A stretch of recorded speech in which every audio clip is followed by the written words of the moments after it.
Hi everybody, with me today is my friend Garland Nixon, co-host of Fault Lines on Sputnik Radio, broadcasting daily from Washington DC. How are you, Garland? Great to be here. It's fantastic to meet you. Honestly, we've spoken for about an hour already off camera. We could have released a video, but just literally, I forgot to press record. First things first, Garland, I have to ask you this. Are you a Russian agent?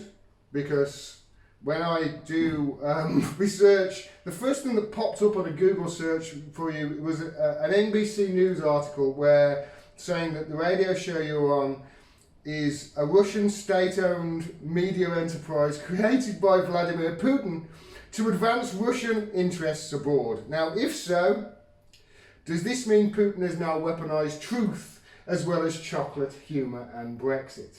Well, something we're going to talk about on this video, and that is the language of the empire. So, in the language of the empire and the language of those in power, I would have to be a Russian agent, and so would you, regardless of whether or not you work for Sputnik or not. We're going to talk about the language of the empire. This new language that people in power use, if you oppose or speak out against the official government narrative about, it could be about Syria or Israel, whatever country, then there are a few tags that they can put on you. One of them is Russian agent, blah, blah, blah. So, Russian agent, Russian operative, Russian spy. So it depends.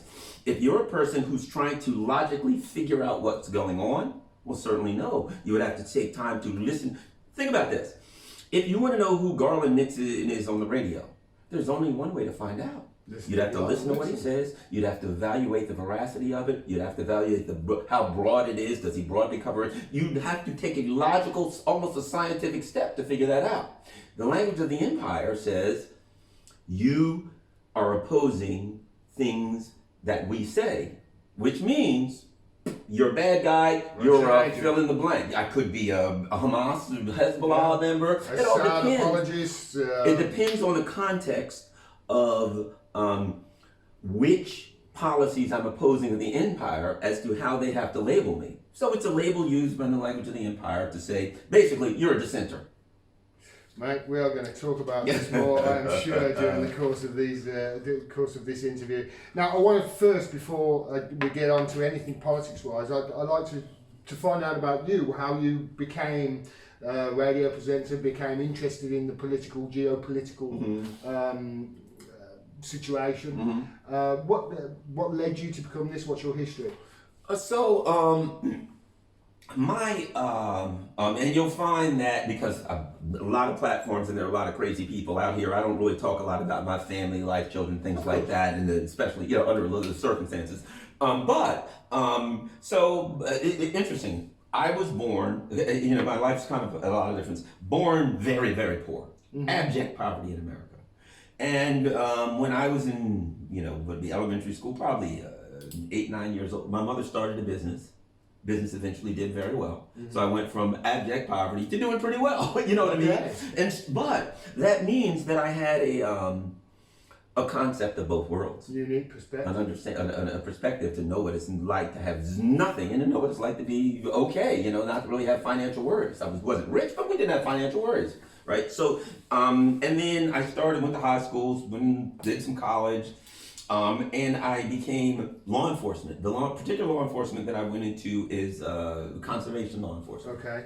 Well, wildlife, fish. Yeah. I did, what I got into was basically a lot of search and rescue on the bay. I was a hovercraft pilot, taught a lot of boating. I actually taught seamanship and navigation, all that kinds of stuff. So a lot of the outdoor stuff, a lot of the stuff that I did would be considered like what the U.S. Coast Guard does.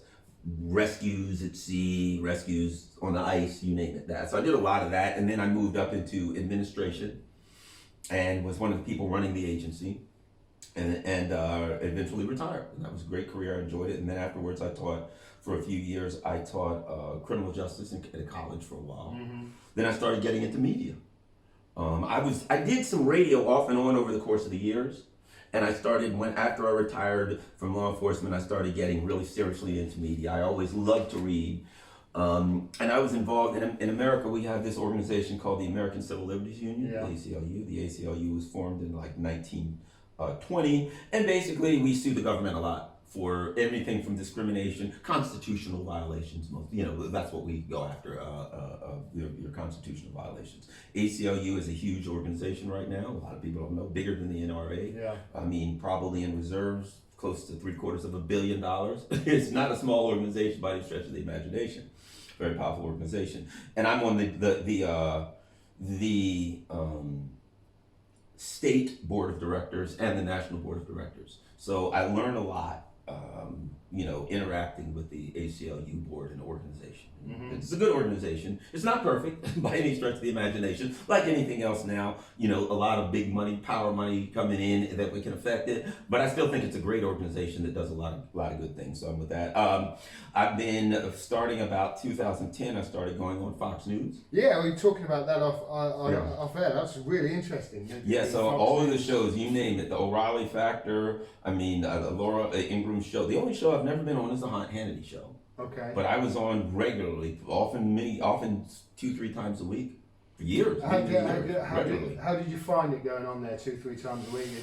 Are there anything you can tell us? A couple of things behind the scenes. Well, I'm not there anymore, so I can probably. But no, I mean, there's not a whole lot of kiss and tell stuff to tell. I mean, that people wouldn't already figure out on their own. Mm. I would say this about, and because Fox isn't the only outlet that I've been on. Here's what I would say about the mainstream media that a lot of people don't know.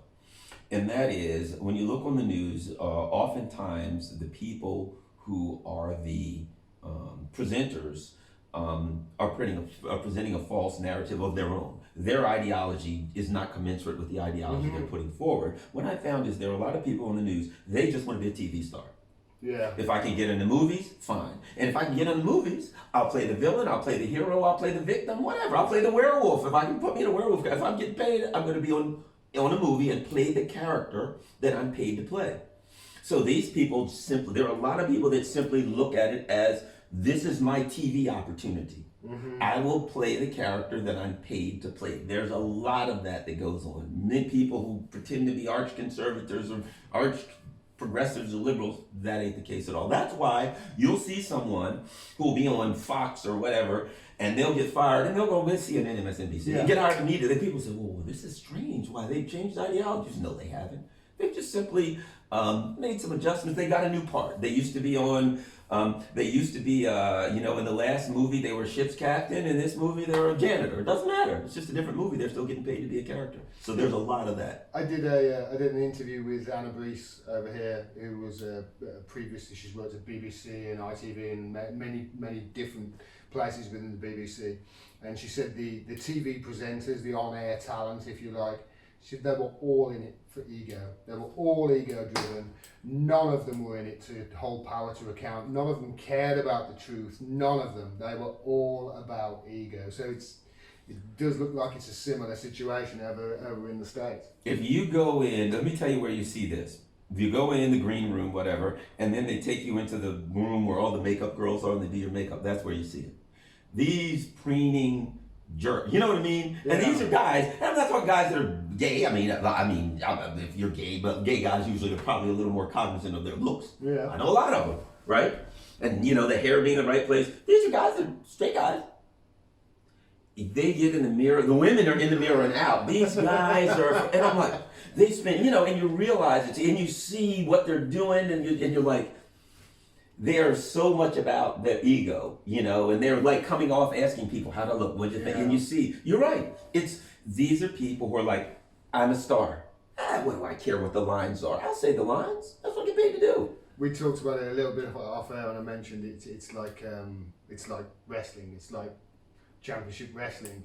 They'll change sides from one side to the other, and nothing really is real there, but they're just putting on an act for their audience. Well, see, that's the other side of it. Anything that you talk about, anything that you talk about, you have to talk about the other side of it, and that is if I look at the media as championship wrestling, if I look at politics as championship wrestling, meaning it's a fraud that I'm given fake heroes and fake villains, right? Here's the problem too.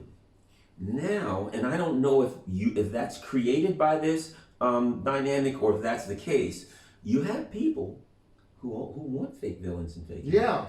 And if you don't give them fake villains and fake heroes, they'll change the channel and find someone. Absolutely, they'll go and find it out. This goes back through history, doesn't it?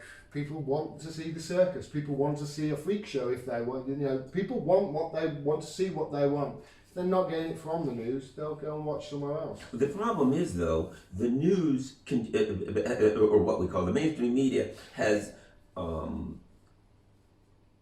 deliberately created that hunger for false narratives, because they make these exciting false narratives. It's almost like it's a movie. If you look at the Trump administration, they drum out this Trump impeachment, they'll come out with some names, some new villains, or there's always a bombshell. Oh, we got a name, here's Lev Parnas, and we've got audio, bombshell, right? This is just championship wrestling. Oh, now we had the Masked Marauder. He's going to come out and bombshell, the Masked Marauder is going to beat this guy up. He's got a chair! He's got a chair! Everybody run. Exactly. And so now it's Lev Parnas, Stormy Daniels. Stormy Daniels, did you hear about Stormy? Trump's going down for sure. And so they keep giving people the news. Some guy, now he's out on the belt. The guy's laying on the ground and he's up on the belt buckle. He's going to jump down and crush his larynx with his knees. He'll kill him for sure then. Well, we know he's not going to kill him. But people constantly want that. And so that's what we've created. That's what the media, I think, has deliberately created an environment where people are thirsting for the next guy that's going to get hit with a chair, a person's going to bounce off. They got to get that exciting dopamine fix. And instead of a thirst for reality, which can be kind of boring.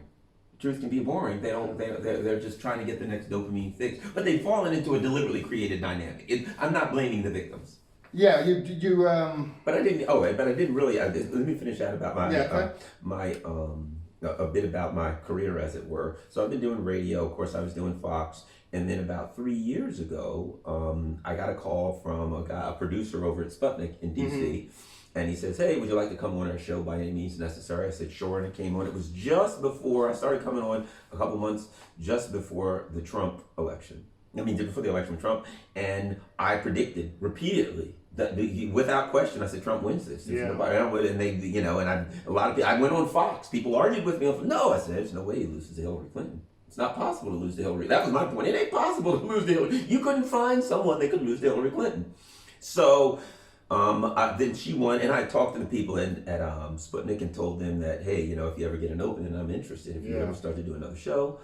And then after the election, I came on and we talked about that. And at some point, they decided, hey, we're thinking about doing a show, putting somebody on the left and the right together. Would you be interested? I said yes. And then the result is Fault Lines with Nixon and Stranahan. Well, that's where I am now. This leads me beautifully on to what I wanted to talk to you about, because I wanted to talk to you about Fault Lines. I know Lee Stranahan is a friend of mine. I think he's a great guy. Who he stands up for what's morally right, I believe.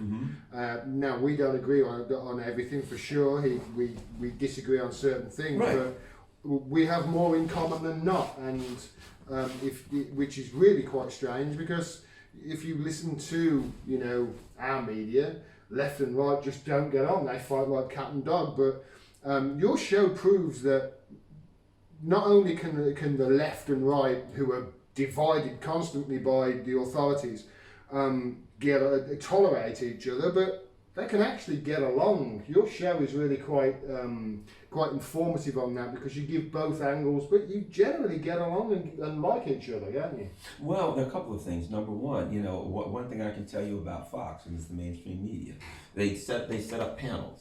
It's whenever you're on, I was going to be on Fox, and there's a panel. Okay, you're going to be on with some other radio talk show host, whatever, from across the country, and they try to match it up where there's opposing narratives, right? But what they try to do is keep those opposing narratives within a framework. You know what I mean? So you can oppose within the framework that the machine says it's okay to oppose from here to there. So I was always trying to do a dance to get outside of that, right? So you can argue over whether we should put sanctions on Syria or whether we should bomb Syria, well, exactly. But nobody can argue whether you should be in Syria. Exactly. So because within the language of that machine, it would be an irrational thing to do. Not attack them or do whatever you wanted to do, manipulate them would be irrational. But at any rate, so I was always involved in a lot of that debating and things. What I found is this. We talk about politics from a traditional perspective of left and right that doesn't exist anymore. What we're looking at now, what globalism has created, the phenomenon of globalism, neoliberalism, whatever you want to call it, has created a very natural backlash. Since globalism is neither left or right, by its nature, it is somewhat of a different ideology, but it's neither left or right. It is an elitist ideology. It is a self-serving elitist ideology. Naturally, the backlash, since it's not a partisan ideology, the backlash wouldn't be partisan. So the backlash is anti-elitism. So what do Lee Stranahan and I have in common? Anti-elitism. To be anti-elitist, you're not naturally going to be anti-war, anti-elitist. You're going to be anti things like racism, sexism, things like that. The isms. However, when I talk about the machine or the empire, right? You can't talk about them without talking about the concept of identity politics and what it is, right? Within the machine, when I say I'm against racism, sexism, etc., I'm talking about the treatment of human beings on a daily basis, right? How people are treated. Here's what I'm talking about. Two versions, two views of the world. One view of the world in which we have universal rights. Every single human being has the same expectation of rights. Versus a view of the world that has hierarchical rights. Depending upon what station you received your rights at the birth canal. Depending on what station you were born, that's where you stay. Depending on what station your group was born. If you're in this group, you were here, here, here. Now, individuals may go up if they show fealty to the machine. But as a group, groups don't move up and down. Every now and then an individual can move up a little bit. So that's a hierarchical. So basically people, the anti-elitists like me and you and Lee Stranahan are looking more towards a universal rights as opposed to hierarchical rights. It's a great point you made there, because I mean, what you're saying, if I'm right, is, you know, this left-right paradigm, it really doesn't exist, but you sort of have to talk about it and to pay fealty to it, because, you know, that's the social construct that we're in, and that's what people sort of. I like to look at that left-right paradigm and just think, listen, we're all on that line somewhere or another. It's the authoritarians. Exactly. That's the elitism, as you put it there, or what you said, the elite. Yeah, I call it the authoritarianism, and that's what we've all got to fight against. And one thing I like about your show is you don't talk past each other. Right. And this is something that I see more, especially on social media all the time. And I've been guilty of it so much in the past as well. And you know, I'm evolving like anybody else. I'm learning, and I'm learning that not to talk past people, and not to just expect somebody else to know a piece of information that I know, because we're all in our bubbles to a certain degree. You know, up until 2016, I thought everything was fine in the world, and I thought Barack Obama was a wonderful president, and why can't we have him? That's what I thought until 2016. So I've had an awakening, and we all must understand that whether you are on the left or right and whatever, they're not your enemy. We just need to start talking to each other and getting more information out there, and that's really what I like about your shows, because whether you're on the left, so to speak, a lefty libertarian leaning sort of person, I would say, and Lee's more conservative and right leaning, if you would say, on that spectrum, but you don't talk past each other. You actually engage and have philosophical conversations, and that's what the world needs right now, isn't it? Well, yeah, and something that we really need to discuss here. It's important. We need to bring this concept early, and it's something I've been talking about lately. And the inspiration for this concept was for this great book called Voltaire's Bastards by John Ralston Saul. And it's what I'm referring to is the language of the empire. And here's what I mean. The machine, the empire, whatever you call it, which is a globalist machine and empire, which includes the U.S. and France and Germany, the EU and the U.S. Okay, this machine now has created its own internal logic, and therefore has created its own internal language. So what we're dealing with now, it's funny that when you say we don't talk past people. When you talk past someone, you are speaking the language of the machine, the language of the empire. because within the empire, and here's the thing about you're the language. enabling it to Right. exist. Exactly, because the language of the empire is about unsubstantiated assertions. All the empire does is it makes assertions. It's trying to create or constantly create a reality for you. So the empire says, this is true, this is true, this is true. The worst, if you turn on the mainstream media, what is the biggest, the thing that will outrage them the most? What is the biggest violation? To say something that's unacceptable. Can you see someone going on the BBC, Fox News, CNN and saying, you know, all the stuff that they're saying about Vladimir Putin, perhaps maybe we should re-examine that, or Assad, or anyone, or the Iranian Muslims, anyone who has been decided in the context of the machine as an evildoer. Imagine someone going on and saying, well, perhaps we should examine that. Now, if you think about it, it's the smartest thing you could do. Yeah. If you have 4 people in a room and 3 of them say, I think this is true, the wisest thing that one of them could do is say, I think somebody needs to question it and look into it. Even if you all believe it, it's a wise thing for someone to do, scientifically. And then afterwards you can say, well, we examined it and we found out that we all were right or we all were wrong. That's unacceptable in the machine. You'll notice no one will ever come on there. The machine, I think, smoke would come out of your television, because within the context of the machine, there are certain things that are unacceptable to say, right? That tells you they have their own language, and words like that aren't included in that language. And when you start talking, let me give you an example. Just bear me a second. Oh, sure. Well, just before you do that, let me just turn this off, because this is driving me crazy. It is obviously...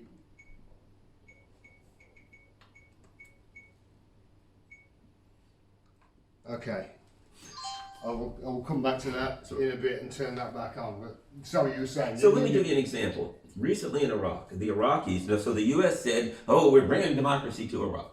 The Iraqis, democratically elected government, votes 170-0 for the U.S. to get out. The U.S. said, they sent them a letter.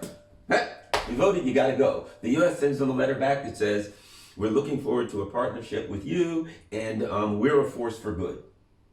Can you imagine right now if you said, hey, Garland, you've been a bad guest, you have to leave. I'm looking forward to eating more of your biscuits and drinking tea here, and I've really been great around the house. It's insanity in the real world. Here's what that tells you. They're not speaking the same language as we do. Why? Because that's not what that means. The language in the empire is used to disguise reality. What does that mean? It means to hell with you, kiss my ass. I got more power than you. I'm going to stay here and there's nothing you can do. We all know that's what it means. There's nothing you can do to stop me. I have no conscience. I don't care. If I want something, I'll take it. And now they've even said, well, you know what we may have to do is cut Iraq up and make one part of it Sunni. And the bottom line, I'm not even going to acknowledge that you said that. In law, the argument is, oftentimes it's in court, when a person is filing an action, does that person have standing to file the action, right? What they're saying to the Iraqis is, in this world, you don't have standing. In your own country. In your own country, to make an argument against me. You're not saying, there's nothing that you're saying that I ever have to listen to anywhere on this earth. That's what that means. But in the language of the empire, it's, we love working with you guys. It's like the mafia. The organized crime comes to you and says, Gordon, good guy. Certainly would appreciate it if you, what it means is we're going to kill you if you don't. Yeah. Oh, the only problem with the U.S., it means we'll kill you if we don't, and we'll kill you if you do. Absolutely. It doesn't matter. So now, that's why I'm saying we have to understand, when we turn on TV and we hear this crazy talk, and we say, what the hell did that person on the BBC or CNN just say? They're speaking a different language. They're speaking the language of the empire. And now, just instead of saying, what the hell did they just say, think to yourself, what did they mean? Yeah. Because you will inherently know, based on the context of the argument, whether it's about Russia or Israel, whatever, you know what they mean. So don't get caught up literally in what they said. Oh my God, why did they say that we're a force for good? No, they didn't mean that. And that's what I'm starting to get into, to learn, and I want to start kind of documenting the language of the empire. And you see it online. Yeah. Constantly. When somebody just says, you make a statement, well, this is true. You make a statement, an empirical fact. X is true. inarguably, and someone says, you're a Russian bot, that's the language of the empire. The language of the empire is not based on what you said. It's based on whether or not what you said is acceptable in the machine. If it's not acceptable in the machine, then I must attack you. I can call you a Russian bot or anything, but I look at what you said, I interpret it through the language of the empire, and I say, that's unacceptable. Everybody, what do we do when somebody says something that's unacceptable? We attack it. Yeah. Let's go. You're onto something there, Garland, because if you can show people what they mean with the language of the empire when they say things, then all of a sudden you're not getting sidetracked by what they say. You're actually showing people what they mean. This machine, this government, media, etc. machine, is very comfortable with outrage. It's an outrage machine. They constantly try to generate outrage. Isn't this outrageous? And you say yes. And then the machine says, Gordon Dimmack said he's not going along with us on Russia or blah, blah, blah. That's outrageous. And they get outraged, right? Now, on our side, we reflect outrage back. They say something absurd. Oh, Assad, killed 1 trillion people. And we're outraged. Can you believe they said that? Because we're shocked by the audacity of the empire to say the things, the outrageous things they say. So we're shocked. But what happens if we lose the outrage? It's kind of like dealing with a narcissist or a psychopath. They're comfortable in a yelling match. They yell at you, you yell back. A narcissist is comfortable with that. But they're not comfortable with the person who's cool, calm, and collected. So what happens if they say the outrageous things and we don't get outrageous back? What happens if we evaluate what they said and we start interpreting it?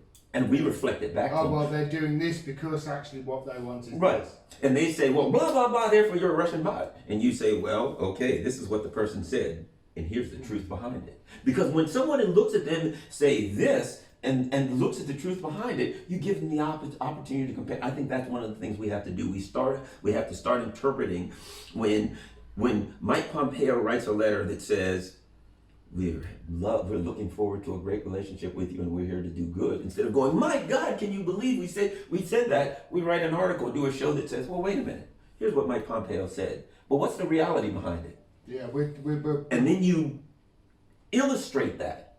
And people, instead of just throwing their hands up in the air in anger and fury and frustration, they now say, oh, yeah, that makes sense, I understand it. And the next time, so you're kind of waking people up, I guess. My favourite writer, Caitlin Johnston, she talks about this as if it's like you're giving control of the narrative to them by being outraged by what they're saying. You're letting them control the narrative. You're then talking about the things that they want you to talk about.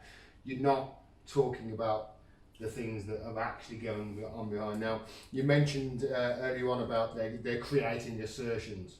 Well, there's no greater assertion that they've created over the last, what's it been now, 4 years, that Donald Trump is a puppet of Vladimir Putin, was installed in 2016 by the Russians. And by the way, working at Sputnik, have you seen much of the McCarthyist smear come your way? Oh, that's always, constantly. Yeah, absolutely. Yeah, that's what the machine does. You know what I mean? And it's now what's interesting is this. Personally, I am surprised.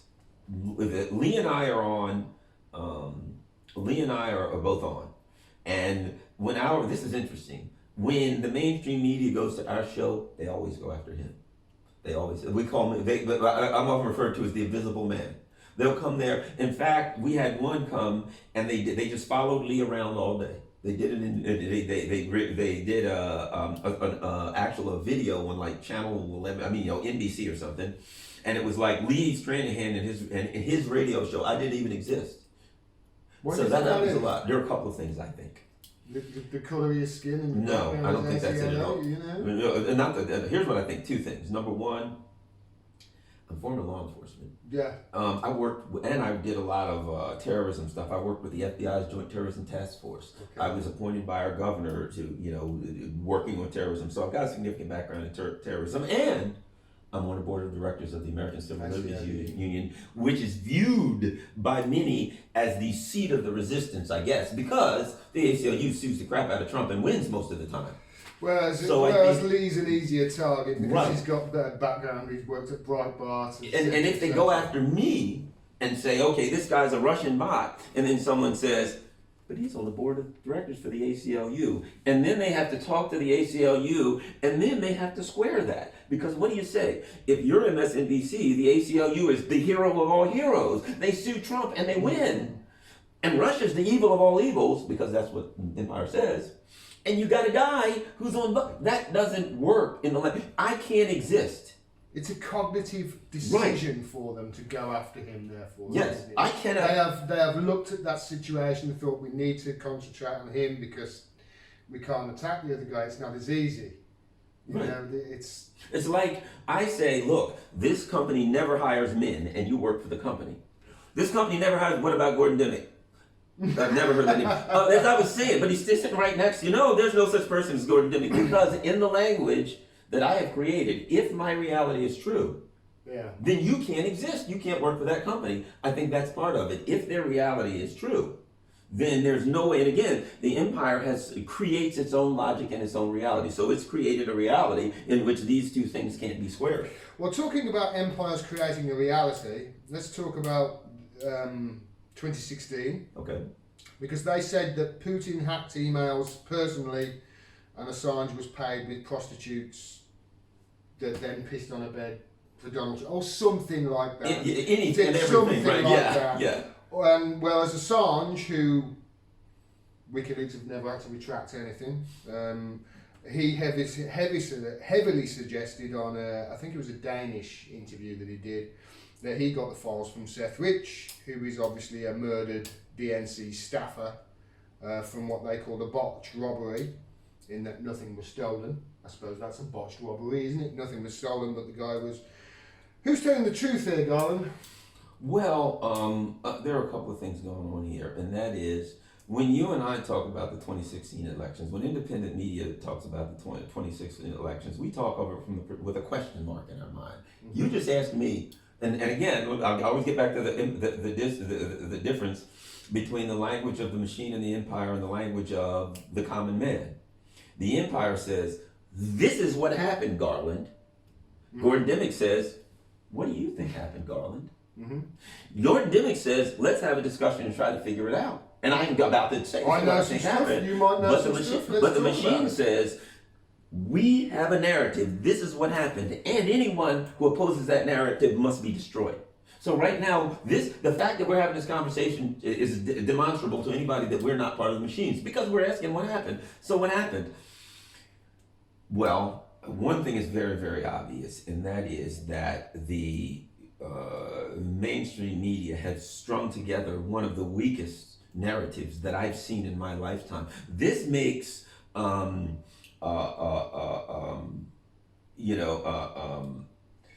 weapons of mass destructive lie looks like a highly scientifically tested theory.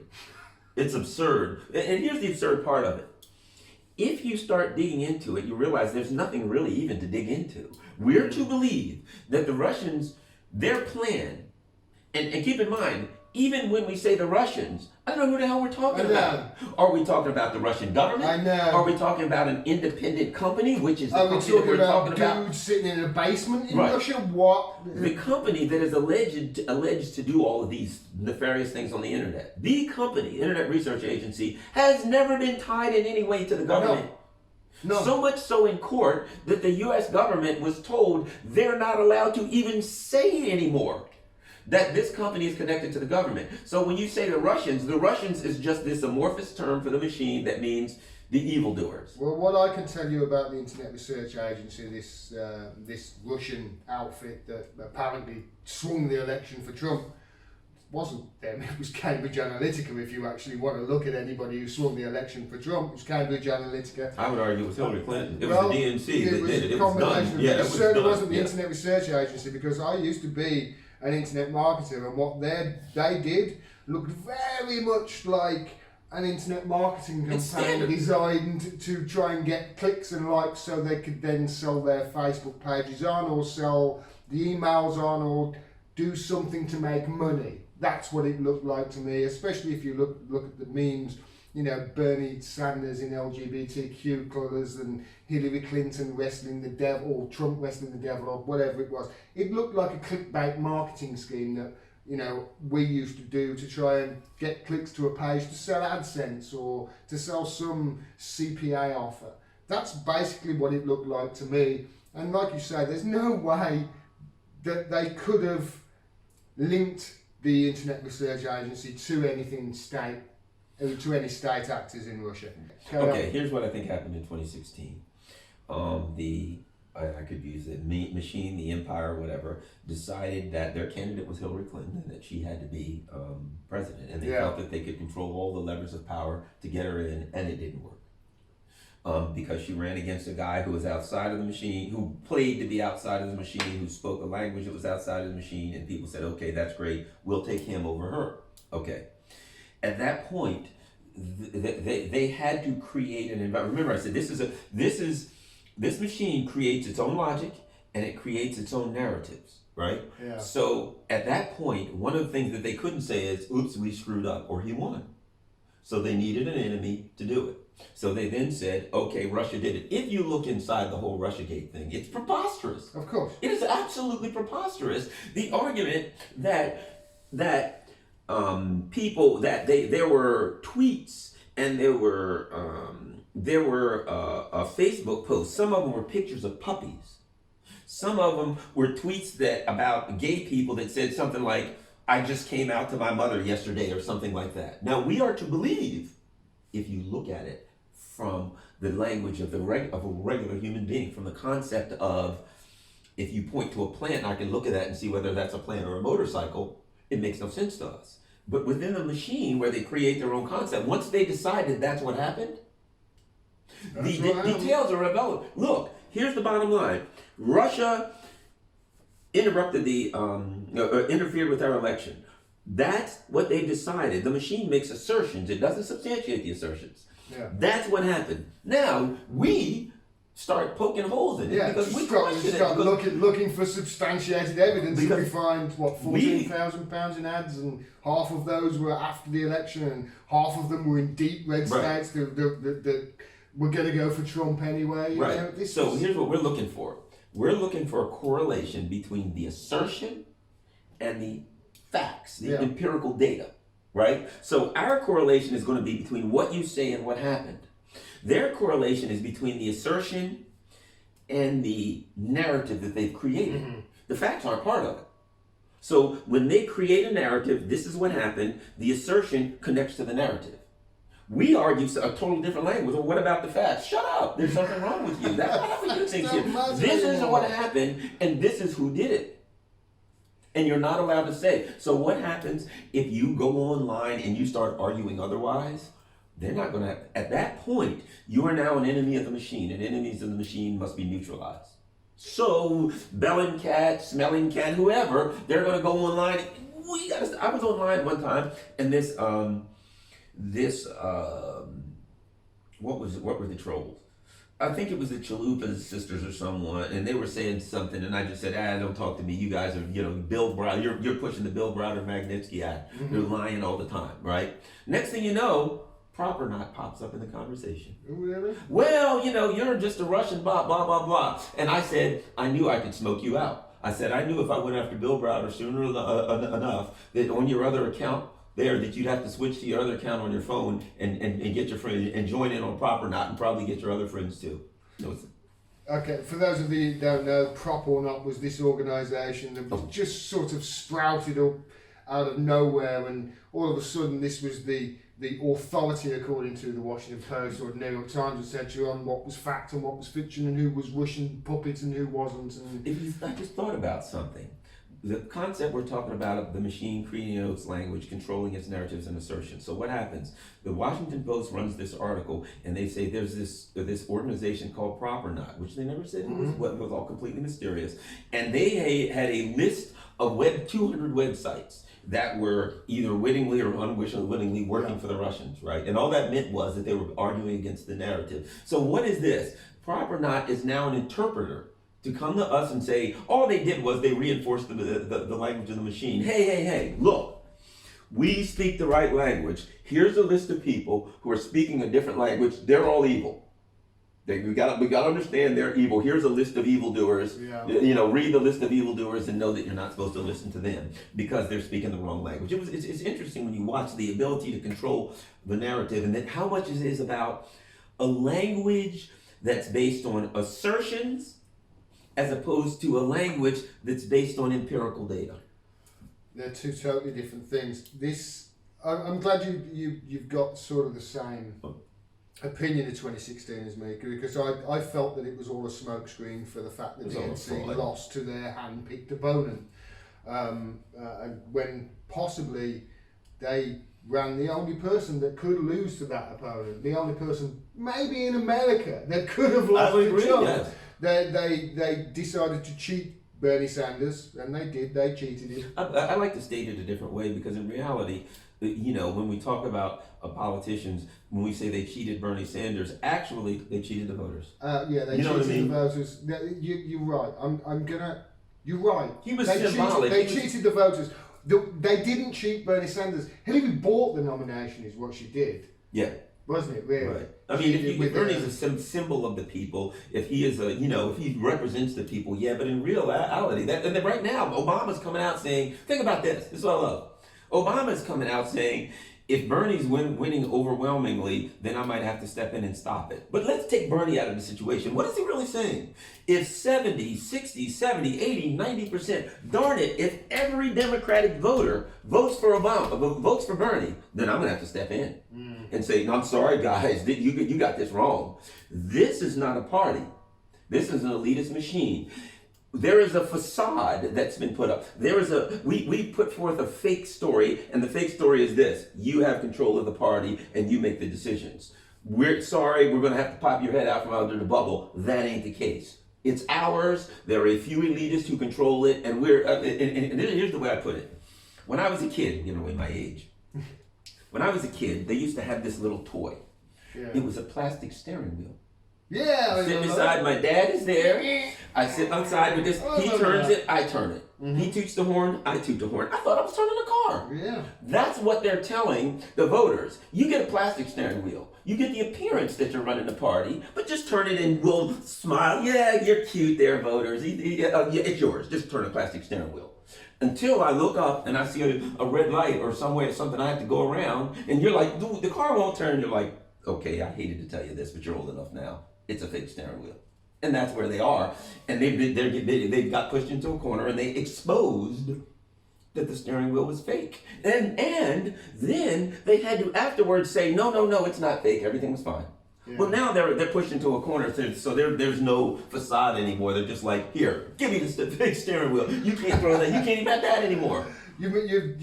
I want to take you back a little bit to what you said about that you only being able to argue in certain parameters. Right. For instance, you can argue in parameter that Julian Assange from WikiLeaks got the emails from Russia, and you can argue whether that happened in July or whether it happened in August.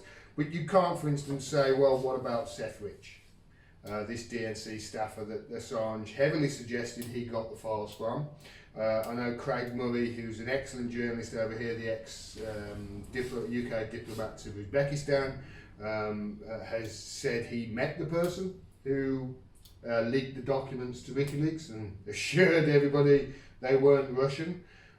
We have testimony from Ed Batowski, who was doing some work for the Rich family, and he said that the Riches said, we know what our sons did. Mm-hmm. We have I want to give a hat tip to Consortium News, by the way, to Elizabeth Lee Voss and Joe Lavier, who've done excellent coverage on this with regards to Cy Hirsch, and he was investigating the Seth Rich angle, and his suggestion in a recording that we've heard with Ed Batowski suggested that actually Seth Rich was after money for these documents. So this is totally different. You're saying, this is the narrative. They're just confirming the narrative with what they speak. These are actually where this is where the evidence actually looks, doesn't it? It's towards this Seth Richards. I'm not suggesting anything here, but what I'm doing is just saying that, look, if you follow the facts of the case, this is where it leads. And if you, especially if you listen to people like Bill Binney, who I know you will have covered this, he's demonstrated how it couldn't have been hacked from Russia, but the DNC server couldn't have been hacked from Russia because the transfer speed actually is far more likely, and it does fit up, the evidence does, that this was done via a Linux transfer, via a USB file. You know, all of these things, it doesn't sound like the work of Putin, does it? No, I mean, and let me add this. Here's the other part too, and that is, you know, extraordinary claims requires extraordinary evidence. So the first part of it, before we even get to Seth Rich, which certainly, again, that's an issue that needs to in-depth investigation. It's an open murder investigation. In a world where things weren't topsy-turvy, the New York Times, the Washington Post, they would have people assigned to search FOIA, everything, the police department, and they would ferret out the information. Instead, if you even say, well, perhaps we should look, oh, you're a conspiracy theorist. If you just want to look into, if you just want to investigate things, you know, then you're some kind of a conspiracy theorist. But here's the other side of it. They are making allegations with absolutely no facts. This happened, and you know, they make assertions. Now we are required to say, well, let's look into Seth. If you would, well, let's look into Seth. Let's investigate it. What do we find? What does that point to? What does it not point to? I don't know. Here are the points of data that I've had. Okay, fine. We're that's our nature to do that. But on the other side, they make an assertion, and we say, okay, Russia did it. Okay, where are your facts? Shut up, you're a Russian bot. You know what I mean? They don't even bother to try. They just make these assertions, and there's no investigation, there's no nothing. If we were to look on the other side, we could say, well, here's some points of data on my argument that at least make it apparent that this is worthy of further investigation. They don't even have that, but they don't care. They simply make the assertion.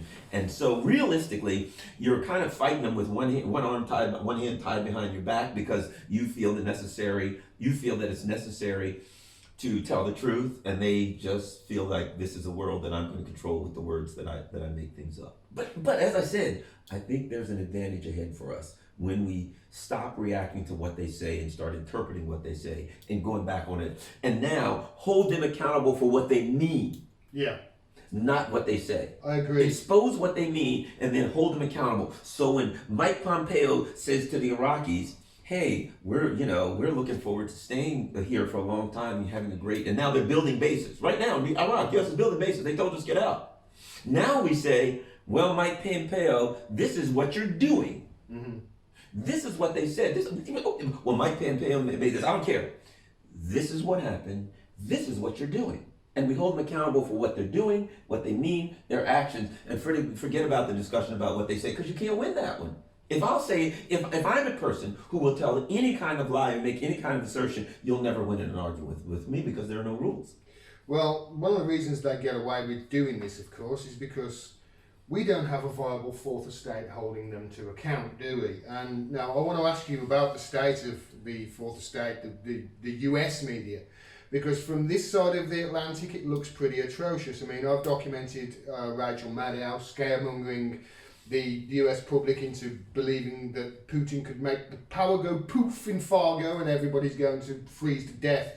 CNN's ridiculous coverage of the Venezuela coup.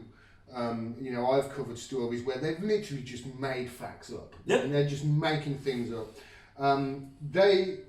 All of the mistakes are obviously with Russia. They all go one way. Glenn Greenwald excellently says that, you can see that Russiagate is nonsense because all of the mistakes are going one. If they were fair and accurate, it would be half and half. And the way that they oppose the Trump administration and the government, they're basically just pretending to oppose him, aren't they? Whilst doing everything possible to help him and prop him up. Right. One of the things that Jimmy Dore said in a tweet that I thought was brilliant, and I've used it, and I need to, since we're being recorded, I want to attribute it to Jimmy Dore. Yeah, me too. And he said that that they have difficulty finding angles to go after Trump because they have to find an area where they're not complicit, and that's not easy. Yeah, you know. that's so true. So you and I were robbing banks, we're sticking people up in the street, we're stealing cars, and I want to go after you. I got to find a crime that we didn't do together, Exactly. and that's where they are now. And even then, there's a fake attack on Trump. Allegedly there's an impeachment, but they knew when they started where it was going to end. Mm-hmm. This was catnip for the resistance. This was something so they could say hooray, and they could turn on CNN, MSNBC, exactly as you said, and they would get. It's hilarious to me to watch the exact same dynamics as Russiagate. They use the same words. What's going on today? Bombshell report from the walls are closing in. The walls are closing in. Oh, Trump's going down this. Oh, this was going to get him now. It's a tipping point. It's a turning point in the. And I turn on the news right now, and that really is the language of the machine because it is completely unrelated to reality. They're talking about the trial as though there is some question as about how it'll turn out. Will it take a turn? Will Trump suddenly go down? Will there be enough votes to take him out? Everyone knows how this ends. But the discussion is for the suckers. The discussion is for the sheep to watch it and just say, wow, I wonder what will happen. And I've seen people online. Well, do you think that this will happen or that'll happen? And I'll say, we already knows how this ends. But I've had a couple of people honestly say, well, I was just saying that kind of as a joke or because I think they were embarrassed. When I poked their head out of the bubble, and they were discussing this impeachment as though there's a possibility. And they say, oh, do you think this? And the Republicans are wrong. And I'd say, dude, we know how this ends. Yeah. Did you just figure out that the Republicans had the Senate? Yeah, you didn't know? You thought somehow the Democrats were going to take the Senate over the last 5 days? So the reality is, I knew and you did. Why are you having a discussion as though there's somebody? And the bottom line is this. Their minds, their concept, their reality was permeated by this machine language that says, let's talk about this as though it's a real impeachment. Yeah. And they forgot that it wasn't. As soon as I said that, they'd be like, it's almost like smack, they go like, Yeah. And this is what they do. Thanks for reminding me. No, they more like do this. I knew that. I kind of nervously. I knew it's not real. They forgot it wasn't real. Yeah, but boy, God, I wish people would just admit when they make a mistake. I know what you mean. I had a few people in my Twitter feed it's about 4 or 5 days ago, and they were saying, "Oh, why aren't you covering the impeachment?" And I said, "Here's your impeachment coverage. John Bolton has a book to sell. It's likely to do very well. Trump still isn't getting impeached in the Senate." Essentially, that's it. It's all these bombshells with John Bolton. John Bolton! He's there to sell his book, for Christ's sake. Come on. Trump's still not getting impeached. This is just a little sideshow just to fill in. And even that, the funny thing about it, if you look at that from the perspective of reality, John Bolton, right? Even that is machine garbage. Okay. The people who actually heard the conversation, the guy he's the star witness said... This is the Ukraine thing. This is Ukraine. Yes, Ukraine gate. The guy who was Sondland. They thought, this guy, oh boy, when Sondland comes on, it's all over for Trump. He's got the goods on Trump. He gets on there and goes, what are the goods on Trump? And he says, it was just kind of a presumption. Well, did you hear anything? No, it was a presumption on my part. Their star witness said it's a presumption. So they have nothing. Now... that having happened, at that point, an honest media would have said, "Oh, the thing's over. Let's move on." Their star was let's go do an expose on Flint. Yeah, what are we doing? Exactly, what are we doing here? Yeah, exactly. Let's look at the latest tennis tournaments. Who won the soccer match yesterday? Something that people would be concerned with. Instead, they continue to pretend as though there is some question as to what's going to happen. So now, John Bolton bombshell. Okay, all right, okay. Let's say, for the sake of argument, John Bolton comes out and says, yes, Trump told me there was a quid pro quo. Well, John Bolton is not the most credible human being in the world. Let's start here. A guy probably told the truth once in his life, but he'd lie his way out of it. So the reality is you don't have a credible witness. And then again, all you're going to have is he said, at best. And John Bolton, and first of all, you've got two people, Trump and Bolton. Usually you say which one is telling the truth. With those people, neither one of them is ever telling the truth. So you've got two witnesses that are in no way credible. You have nothing. So if at best case scenario, John Bolton comes forward and says, "Darn it, Trump's guilty," what are they going to do? Okay, and he goes on. So they still have nothing. But for a couple days, bombshell. This bombshell It's a news assertion. cycle. Blah blah blah. It's a news cycle. Now the media obviously they've fallen down terribly. But on the other hand, we do have a media organisation that does have a 100% accuracy record historically and has never had to retract anything that they have published, and that, of course, is WikiLeaks. And I want to talk to you about the treatment of Julian Assange. First of all, I think it's interesting that the media have only asked Donald Trump 2 questions about Julian Assange since he was thrown in Guantanamo Bay over here, Belmarsh Prison.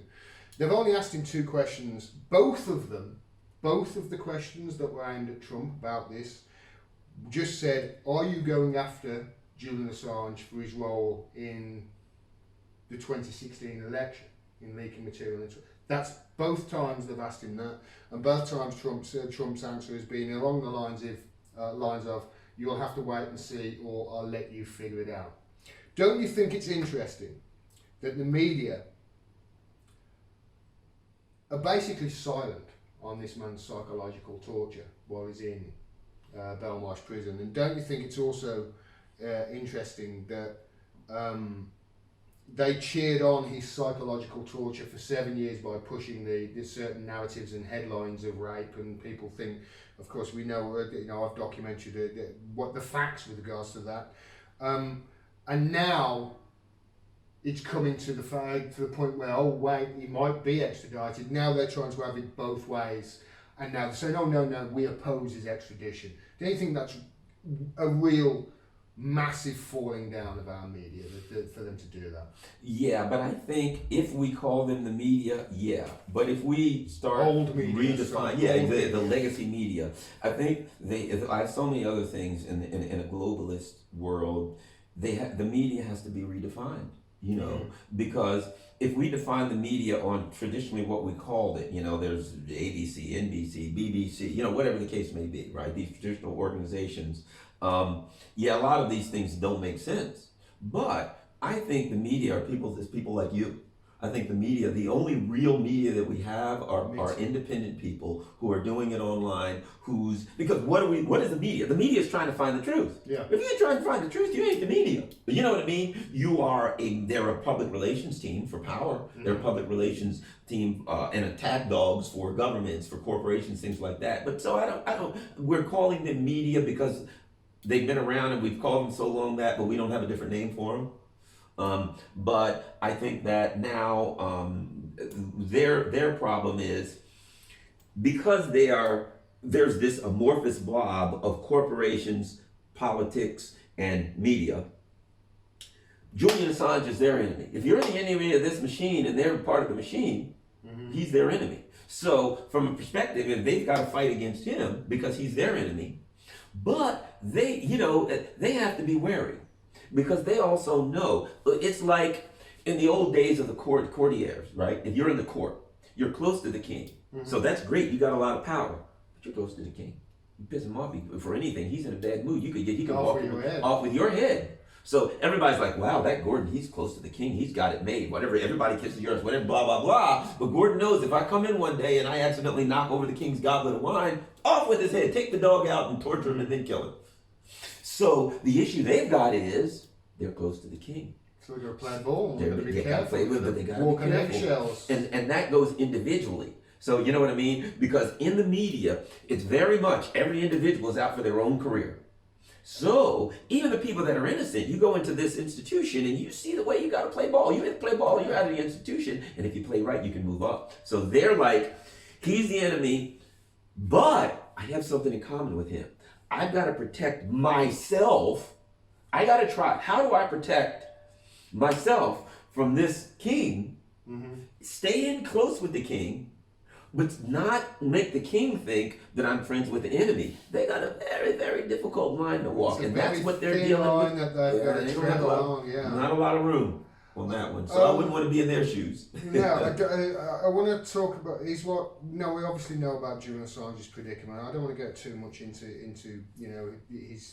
it does look like he's being treated better now than he has been at any point, probably in the last 9 years. So that is a good thing, I think. Is what he and WikiLeaks represent, if implemented large scale across new media, people like you and I, if implemented across large scale, would that mean a fourth estate that would get us closer to a true democracy than ever? Yes, and so here's the issue. That's the big thing. Yes. Isn't it? So here's the way I look at it. I proposed this concept earlier. I was talking about proposing it before. If we look at the internet and the computers and everything around the world, right? And the way I put it is like this. If you look at like a superhero with an exoskeleton, they've got this thing around them that gives them great power, right? I look at the internet and all the computers and everything attached to it as an exo brain, right, of humanity. All human beings are throwing stuff in there, and it's all coming together, and it's making, and this is it's like a giant organic like a living organism. Yeah, like an organic consciousness. Whoa. Right, okay. Whoa. What happens if you see that as one organic consciousness, right? And you say, there's the machine's language. What does it speak? What language back in the day? There was Fortran and COBOL and all that, whether the language is right. What language does this brain understand? What does it take in? Right now it understands, but what is the dominant language? In any nation, in any whatever, there's a dominant language or a dominant culture, right? Currently, I think there's a battle, and the battle is the machine, the empires, they want their language and their culture to dominate it. That's why they're looking at social media. Like, we got to censor that. They're looking at websites. How can we shut down this website? It's, they're doing it in small ways. Venezuela, Colombia, Iran, got to shut down their social media posts, accounts. But, so the question is, the machine saying, how do we dominate this global consciousness, this brain's computers, so that our language and our culture of power and elitism dominates the conversation and dominates the informal language? And that's the battle. And so they're afraid to death because WikiLeaks, their problem with WikiLeaks, they're telling the truth. The last thing the empire wants is a language of truth to permeate this kind of exo brain that we call the computer brain, the computer world, the internet. You know what I mean? It's not just the truth; it's the whole truth as well, isn't it? Because you and I know, if you think of the truth, the true facts of a story as a pie chart. There's your pie chart. There's 100%. There's the whole truth, warts and all. There's the good things about this person. There's the bad things. That's the whole thing. But if you take a little sliver of that true overall picture, and that's maybe 1%, 10% of the story, you can paint that story almost to be any particular story you want, but just by taking particular percentage point. Now, WikiLeaks don't do that. They publish it all and say, there you go. Right. And here's our assessment of it. Look for yourself. So then and our media don't do that. Right. And so that gets back to something. Here's what you're controlling. Here's like the unexamined assumptions in your culture. How do you get to reality, right? And what do we go back to? Do you say we have a narrative and we have assertions? Does the narrative match the assertions? Boom, we've got reality. Or do you say we have a narrative, we have assertions, and we have a facts? Let's compare the narrative, the assertions, and the facts. And the facts will often rule, not always. There's a lot of times involved in the law, not always. But the facts will often rule. So now you have a battle between WikiLeaks saying the way to get to the truth. We got your assertions. Here are all your assertions. Here's the facts. Let's let people compare your narrative, your assertions, and I'm going to throw the facts. They're saying, we got to get the facts out of this equation. Yeah. Because our language and our reality does not work. It will be overrun and crushed if people use the facts. So that's what WikiLeaks represents. It represents a method of getting to the truth that includes two other things too. The machine has its own method of reasoning. So they reason their way to here. If A is true and B is true, then C has to be true, right? So how do we get, this is all about how do we get there. Whereas when you add what WikiLeaks is doing, when you add the facts, it's not as simple as if A, which is the narrative true, is true, because this is the way it works. The narrative, I know the narrative is true, so I'm going to make assertions based on a true narrative. That's all it is. I got a narrative which I can create, and so it gives the elitist total control, as opposed to what we're looking at. We're looking for the truth. They got the truth, and they're shoving it on you. And WikiLeaks is a real problem there, a real danger. Absolutely, because they are really they are showing the full truth, and it is not even close to the narrative that they are asserting. In fact, it's often the total opposite of what they're asserting. I want to talk to you about a certain subject here. Now, full disclosure, I know very little about this subject, but I do have a feeling from looking at the periphery of it that it is central and instrumental to the geopolitical climate right now, and that's to do with something called the Magnitsky Act. I think I'm pronouncing that right.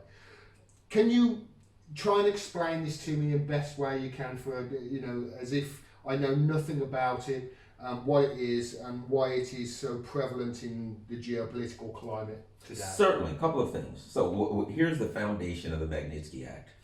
1990-91, Russia decided that they were not going to be the communist, whatever you want, some people would argue state capitalist nation that they were, and they were going to go into a more traditional market economy. So here's the part that most people in the West, 99.9% of the people don't know. What happened then? What happened at the end of the Soviet Union, and now they're going to go to a capitalist? Most people don't know outside of the West. It was pretty much hidden for various reasons, for obvious reasons. The U.S. then says, we'll help. We'll send some experts over. Experts such as Larry Summers. There's an article people can look at called "The Harvard Boys Go to Russia." Yeah, I've read it. It's by, they got their guy. Sirota, was it? Was it David Sirota? I think it was David Sirota. I think it was. No, another reason they should hate him. So what happens? As if they need one. Exactly. The Harvard School, other people from Chicago School, the neoliberals, the globalists. Right, the people who wrote the book on globalism and neoliberalism, they say, hey, we'll send you some experts, and they say, we're going to do shock therapy. Well, it was all shock and no therapy, number one. Number two, here's what they did. They said to Russia, we're going to help you transition your economy. They came over to pillage it. Yeah. They came over, and it's obvious what they were doing. Wow, we've got an entire country that's selling its resources, its companies, its corporations, and we're going to come over like they do and just buy everything up, threw Russia into an unbelievable economic downturn. Yeah, millions died. People were literally eating pigeons in the street. In the square within a decade, wasn't it? Yes, they call it the lost decade. So during that period of time, there were these business people coming over, and they were violating a lot of laws and doing everything they could and paying people with graft and corruption so that they could pick the bones. One of them was Bill Browder. Right. Bill Browder was one of these people that came over to do that, working with various entities. Now, the interesting thing about Bill Browder is that his history of working with people related in deep ways to the intelligence community. His Edward Safra was one of his business partners, and of course Edward Safra ran the Republic Bank of New York, which was very much known for like the Iran-Contra affair and all of the dark things going on. So he's very much an insider. He was a dark money launderer for intelligence. Okay. That was Bill Browder's partner. Okay. This guy, let's just say, had passed away, had an untimely demise, shall we say. And he fall out of a window. No, it was a fire. They usually do. That's There was like a fire at his house. So it was, you know how the person dies and then the house catches on fire. He had like his nurse was some guy that looked like, some gigantic, his nurse was like a big guy who was skilled in the martial arts. Okay. This was his nurse. Okay. He was known to have a number of bodyguards who were former Israeli Mossad, etc. Okay, so this guy was, but he's an untimely demise. Bill Browder gets involved with HSBC. I'm sure you know the history of HSBC, and they're nefarious. It's a bank that is totally above board. Exactly. Nothing nefarious to it. So we look at Browder, and he was over there pillaging, and he was involved with very, very dark entities. And so eventually, around 2000, Vladimir Putin comes to power, and the U.S. thought, great, he's going to be another Bolton, but the West, he's going to be another Boris Yeltsin. He's just going to hand us the farm. He was very much a nationalist, and he's like, nope, Russia for Russia, and he started prosecuting people, throwing them in jail, etc. Bill Browder leaves the country, he can't come back in, and so basically Browder and his ilk are exposed, and some of them are jailed. And the whole thing that they've got, it sort of becomes very much more difficult to do. Right. They can't basically. I mean, I think of that period of time as the American sort of corporations raping the economy of Russia. That's exactly it. And Putin comes in and pretty much puts a stop. Exactly. Tries to. Right. So now, what happens with Browder? Interestingly enough, he hooks up with some other people, and they cook up this side. Mikhail Khodorkovsky is one of them. Another person who was a billionaire from Russia who went to jail. Right. For his crooked dealings, and eventually got out of Russia and moved to the UK, and he's an anti-Putin person. And so Bill Browder hooks up with him, and now they apparently cook up this story about basically Bill Browder was investigated and charged with tax fraud. Right. And in absentia, he was convicted of it. And that's in Russia, yeah? In Russia. This guy, Sergei Magnitsky. The bottom line was Bill Browder had hired a firm to help him with these tax charges, and had been working with him for years on his companies. Yeah. Sergei Magnitsky was, an accountant for that firm. Okay. After he died, they changed the story, and they said Bill Browder said he was a lawyer. And he's really waffled on that. He's a lawyer. Sometimes he is, sometimes he isn't. Yeah. When Bill Browder was under oath in a case when he was deposed, he admitted that Sergei Magnitsky did not have a law degree and had never been in law school, but that Sergei Magnitsky was in fact his lawyer. So at any rate, he cooks up this story. They have a book written called Red Notice, and he moves forward, and they come up with this plan. They go to the U.S. Congress, and they say, we want you to pass this thing called the Magnitsky Act, and we've got a list of people that will be barred, will never be able to come to the United States.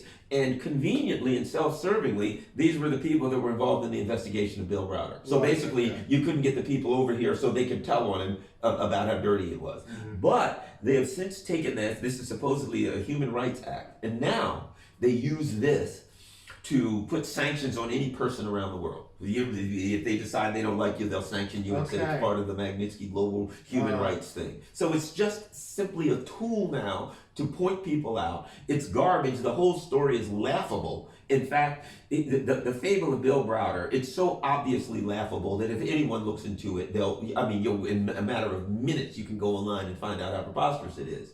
But within the machine, but now, as we talked about earlier, the machine has decided that it's true. Okay. So within that context. So if I was to think of the Magnitsky Act, then sort of like as a Patriot Act, but for fraud. Exactly. And see, it's really a powerful, because think about this: it allows them to sanction individuals. Yeah. And really, with little or no. Of course, they do it regularly. Right. They've done it recently with Iranian. Exactly. Individuals. It's a perfect tool. They can now say Gordon Dimmack is sanctioned. It's one person. It's a perfect tool for them, and they're doing it for good, for human rights, for human rights. So and I might add this. Meanwhile, Bill Browder is running around the world saying he's Putin's number one enemy. Putin wants to kill him. It's interesting that he says Putin wants to kill him, but he doesn't have any bodyguards. He wanders around the street, walks in and out of restaurants, and I'm like, well, Putin ain't a very good assassin. If he wants this guy dead, he has less security than me. I have none. I think if Putin wanted to kill him, he'd be dead already. He'd be quite honest. Exactly. He would have fell out a window. Yeah, exactly. Or been Novichok. We'll get to that. Exactly. We'll get to that next, because I want to. Thanks very much for that. Yeah. I think I know pretty much now. I think enough to. And let me add this. Whenever the Magnitsky Act comes up in conversation or in any news reports in future, I think I'm going to have a fuller picture than before. And imagine, the last thing I'll say about the Magnitsky Act is this, and here's something interesting. Imagine that someone goes to the U.S. Congress with a story that's easily debunked by the most fundamental. You could sit down, you could take out your phone and debunk Bill Browder's story in 5 minutes. Anyone could. But he goes to Congress. Congress writes legislation and passes legislation, and the Congress signs it. Oh, do you know who sponsored the Magnitsky Act in 2000? When Bill Browder first came to Congress, and when he first started putting legislation through, the first legislation that he got in was sponsored by John McCain and Barack Obama. And Obama hadn't been in Congress for 6 months. Wow. But he didn't know. You know what they said? Hey, come on over here, man. You're new, yeah. You put your name on this and sponsor this. You know the game's played. He didn't have a clue what it was. What a wicked web they weave. Oh, wait a minute. I have to err. No, it wasn't John McCain. It was Joe Biden. Oh, Joe Biden and Barack Obama. Barack Obama. People who 2 years later would be the vice president and president of the United States. I'm not sure what's worse. Yeah. Biden or McCain.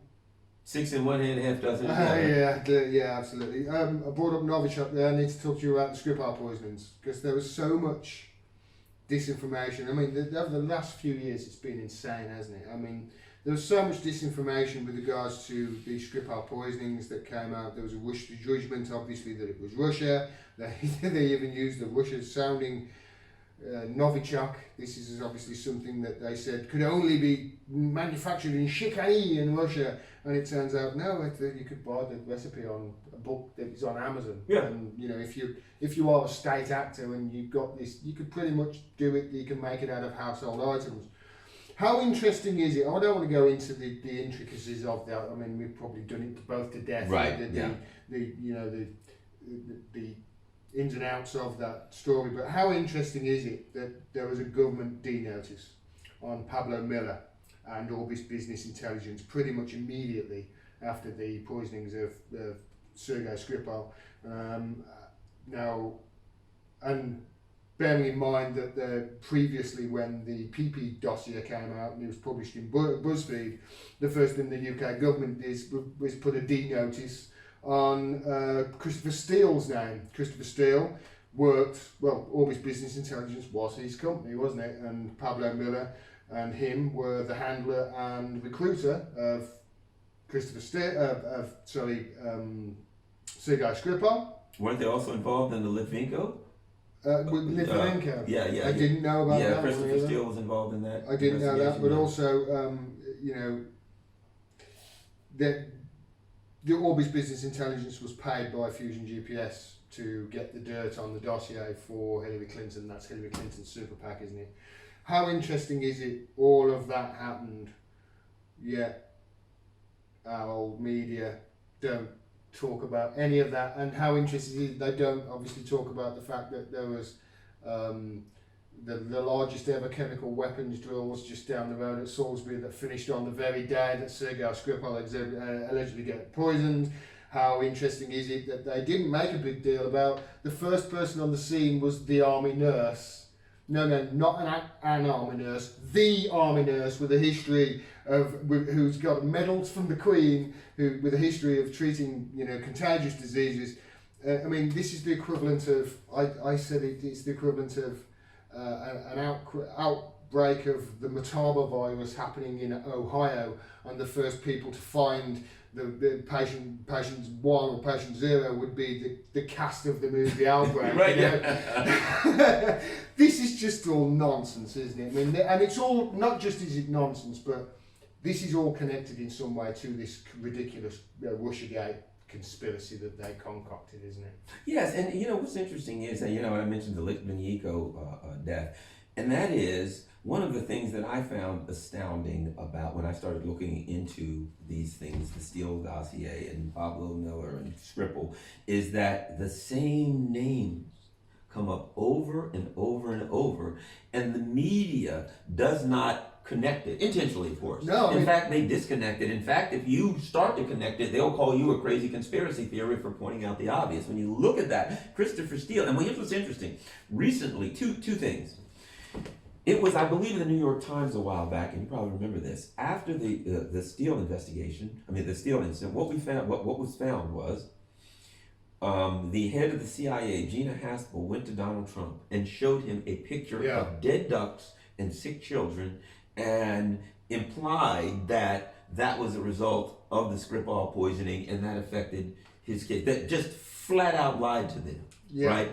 And this entire thing, when we look at it, again, it's another just part of this crazy machine's crazy making, where we look at it, we've got the same names that come together over and over. In fact, there was within the last few days, did you see the article about Steele, where they basically said there was an investigation into the Steele dossier? The Times, wasn't it? Yes, and they found that basically, here's the funny thing. He lied, apparently. Yes. Those of us in the independent media from the very beginning said, well, this is preposterous, it's a pack of lies. As soon as you read it, I didn't have to research it. I'm like, well, this is a pack of lies. Now, years later, these brilliant investigators have finally figured out what we knew the second we laid eyes on it. That it's a pack of lies. The Times for 3 years have been pushing this conspiracy. They've been pushing the conspiracy with the likes of Luke Harding. People like, well, the Luke Harding in the Guardian, yeah. Then you got the likes of Deborah Haynes. I think she was Times defence editor, and now she's at Sky. But she was probably pushing this rubbish about Steele, and she was named in the as one of the contacts for an integrity initiative cluster in the UK, right, which are all over the world. I haven't got time to go into that. No. You know? But I mean, they're constructing their own narratives here. They're constructing their own news. They're constructing their own versions of reality. Well, here's something else that's horrifying. If you really think about it, this can truly be terrifying. We've had 2 alleged Novichok poisonings, right? Mm. Has anyone ever heard from or seen the alleged victims again? They have been disappeared. This is supposed to be a society where people don't disappear. We're supposed to talk about, remember when the dictator in such and such country, why people would just disappear. The Skripal and his daughter, the other guy, Charlie Rowley, I believe his name is. And where's the media saying, my God, these are human, they're gone. Do we know if they're alive? It seems hard to believe that today, Gordon Dimmack, that today, if you got sick, that you would agree with the government and say, I never want to see my friends, my family, I don't even want to see my fiance, I don't want to see anybody again, just hide me away somewhere. It seems it's not conceivable. Yeah, I mean, there's 2 facts of the case here, and I just want to point these out to people. And it's something that I really, I want people to really concentrate on. First of all, we haven't seen hide nor hair of Sergei Skripal. After that, we've seen his daughter made a statement. We haven't seen Sergei Skripal. And the next thing is nobody has provided any evidence to say that the poor woman who was killed, Dawn Sturgis, allegedly by Novichok, I've seen no evidence from anybody to say that was the same Novichok that was used in the incident that poisoned allegedly Sergei Skripal. And remember, they happened almost like a month apart, those incidents. Well, let's be honest about this. If we go by empirical data, I was an investigator. I ran an investigations division. I mean, I'm not saying one way or another. We don't know that she's dead. We don't know that she's alive. We don't know that they exist. All we know is we have assertions from people who constantly lie about the Skripal case. We have people telling us that we have video of people arriving in the UK at 9:30 in the morning. Mm-hmm. But at 9 o'clock, prior to 9 o'clock, they were smearing Novichok on a door. Before they got here, somehow, the Russians are so evil that they have a time machine that they got here early, smeared some Novichok, somehow got back on the plane, and didn't get... So we have a story that on its face makes no sense. A number of assertions and missing people. Real people that are missing. Yeah. And we don't know anything about them. In fact, let me add this. That preposterous public relations video about Julia Skripal is one of the worst things I've ever seen in my life. She's jaunting through the meadow and the forest. She looked like, it never looked better or healthier than any human being in my life to see her there. And then we never hear from her again. There's no conversation. Exactly. There's a wonderful, wonderful statement she put out. She said, basically, yes, our state tried to kill me and I can't wait to go back there. Well, that was essentially what she said. Let's not forget that Russia tried to kill us, and I can't wait to go back there. Let's not forget that there is the ability now to create false video. Yes. These deep fakes, right? these deep fakes are a real problem. Right. So because I've been fooled by them. Right. I've seen something and thought that's, and then gone to report on it, and while I've done some investigation, I've realised it's a fake video. Can you imagine? And they look so real. Can you imagine the ability that the intelligence communities have with unlimited funds, what they can do with fake video? So I'm not saying they could make phone calls. They could make it out so I or you are making Skype calls somewhere, and it's not us. I mean, how much material have you got out there on the airwaves that's been recorded of your voice, of your mannerisms, of the way you act? I mean, I've only been going, 18 months or 2 years, whatever it is, and I've put thousands of hours. You must be in the hundreds of thousands or tens of thousands of hours. It's very, I mean, it's not easy, but it's very foreseeable that the intelligence communities, with all their technology, could create a digital you or a digital me, and nobody would know the difference. Or a digital Julia Scribble. So that's why I say, well, I know we've seen video, and I'm not one to say, I'm not the person to say I know it was a fake. Yeah, we're not saying that I'm an footage investigator. was. All I know is what I've seen. We've had assertions about the Skripal case. We've seen video that was alleged to be Julia Scribble skipping through the meadow looking like some kind of a Mary Poppins film, and nothing else, and no questions are asked. But after the Skripal, after the Charlie Rowley, after Epstein, these incredibly important stories happen, and the media has nothing to say about them. And if you ask questions, you're a conspiracy theorist for even implying that they deserve further investigation. I know. None of it makes any sense whatsoever, but what we do know is they're lying to us systematically and over again. And talking about none of it making any sense and lies over and over again, I want to fast forward about 4 weeks from the Skripal poisonings, because there was another incident, and that was in Duma. It made no sense that Assad gassed his own people right on the verge of winning the war, did it? No, none of it made sense. And again, we get back to that machine and their language, and that was, they made an assertion because the assertion worked for them. Okay, and it's interesting to watch, because of course it's okay. That President Donald Trump says we're getting out of Syria. Yeah. A week later. Yeah. What? Do you know? When I was writing that down, I wrote it all, and I even missed that point. Trump. He said that. No, let's forget. He said he was withdrawing. Let's look at the first alleged chemical attack. Barack Obama said there's a red line in the sand. If there's chemical weapons, well, now we got to act. And then what do you know? Happened, didn't it? All of a sudden, there's chemical weapons allegedly that have never been proven to be true. Yeah. Now, not only do we find in Duma that at the time the assertion was made, the facts on the ground didn't match up, because the issue was, well, he already won there. Why would he go in and do anything in an area? He just won. Yeah. So it wasn't logical that he would do that. But now that there's been further investigation, we find out that there was an intentional there were intentional things done to cover up the OPCW, the Organization for the Prevention of Chemical Weapons, to ensure that their final report did not reflect reality. So we find that the whole thing was a fraud from the beginning to the end. Yeah, and might I add as well, a report that is no reflection on reality, a report that does fit the logical conclusion if you were to read the reports from Bellingcat and the White Helmets.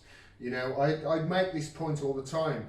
Bellingcat and the White Helmets, they are being basically constructing a narrative here. They're not reporting on something. They are constructing what the elites, the government, want to be the end point here. You know, Bellingcat, the White Helmets, we know the history of these people. Bellingcat funded by the Foreign and Commonwealth Office, among other organisations, including the National Endowment for Democracy. which Max Blumenthal calls the CIA's regime change wing. You know, they're an organisation basically that's there to create a narrative, aren't they, for the government and the elites to do whatever they want going forward, and the white helmets could be even worse. I would say this. The establishment, the people in charge, the machine has various tools, right? And some of them are... One of them's Elliot Higgins. Right. And here's the way I would put it. Some of them would be a scalpel. Yeah. Some of them would be like very, very, like things that they use, like Bill brought in the Magnitsky Act, things that are kind of insidious, that you know they make a very sharp cut. You almost don't see it. You know, you ever cut yourself with a razor? It's so sharp you don't see it until after. I'm assuming Donald Trump is a sledgehammer. Right. In this. Well, that's what I would say. I would say the Elliot Higgins and the Bellingcats are like an old rusty piece of iron that you picked up off the street and banged somebody in the head with it. It's so dirty that if the blow doesn't get them, then they'll get infection from the from the filth of the thing that you just picked up off the ground. They are the bluntest of blunt objects that are used by the machine to just push somebody down and urinate on them. Yeah. They are the lowest, and that's what they do. They just say, okay, who's the guy? Him. Let's put the crosshairs on that person and attack them. Bellingcat seems to me to do more. The only thing they do is they're an attack dog. Yeah, and they're a blunt object. That's it. They're a blunt object. We talked a little bit about this off air, and we came to the conclusion that we shouldn't actually give too much credence to people like Elliot Higgins and spend too much time off him, because if he went away, which he very well might do in the next 12 months, there's going to be a million others lining up to take his place who were more than happy to fill in his shoes. The same with people like Chris York, who is there smearing academics at the moment in the Huffington Post as Russian agents, etc. They're always going to be these people, and we need to highlight the construct rather than the people. Wouldn't you agree? Right, because here's the bottom line. If I want to hit you in the head with a blunt object, I'm looking around. If I can't find a stick, I'll pick up a rock.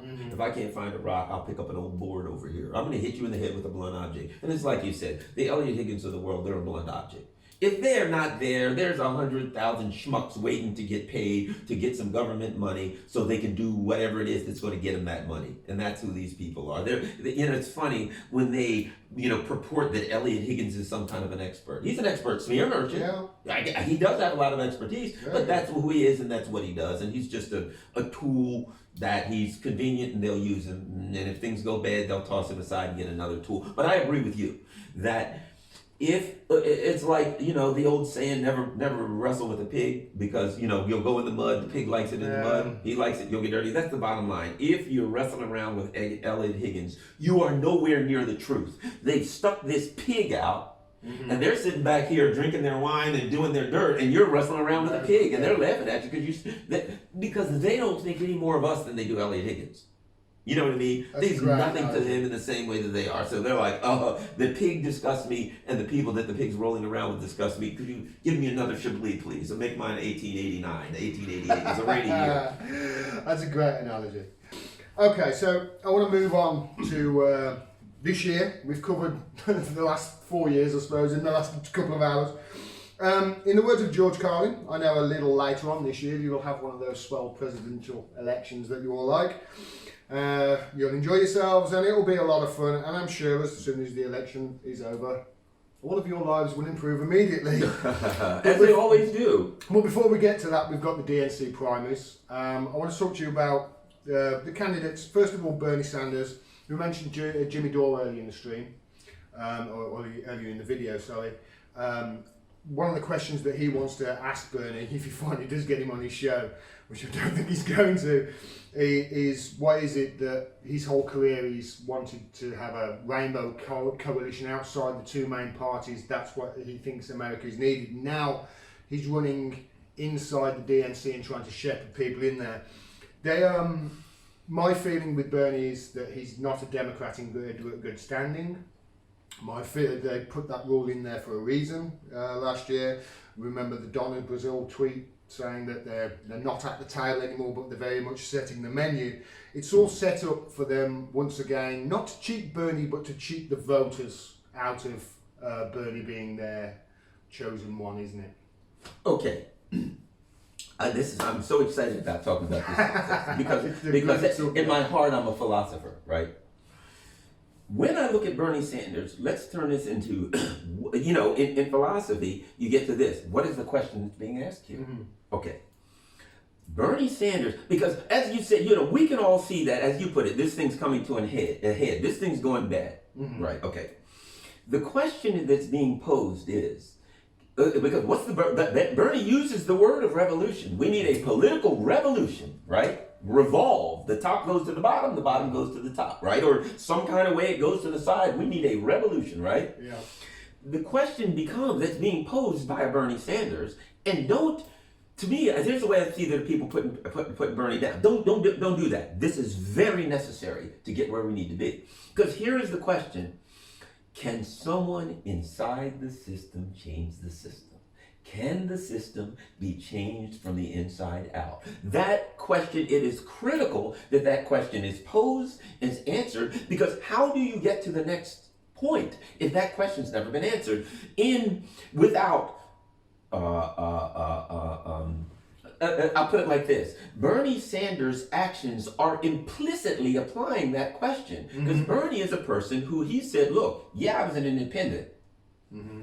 in name, but I operated inside the system for many, many years. I worked even as an independent. I had 1 foot on the inside, I'm doing a hokey pokey. I got 1 foot in, I got 1 foot out. So I was an independent. I wouldn't go all the way inside the system. I wouldn't join a party. But I had to work within the system, and I was able to get things done. So now what Bernie is posing, the philosophical question is, can a person like me, is he an insider or is he an outsider? The outside people say he's an insider. The inside people say he's an outsider, right? Ask Nancy Pelosi. Ask Hillary Clinton. He's an outsider. Screw him. Ask Jimmy Dore. Well, he's still in the system. Yeah. Right? In a way, that's the only person philosophically that could pose that question. So Bernie is there, and Bernie in his person, in what he's doing, is posing the question. Now, we can speculate. Most people who speculate, but people like me and you who have witnessed power for years would say, you ain't going to beat power that way. But how do you move forward without having that question answered? Because otherwise the question always lingers, and people will always say to you, no, you're wrong, you got to fix it within the system. If Bernie does that, I'll tell you what it reminds me of.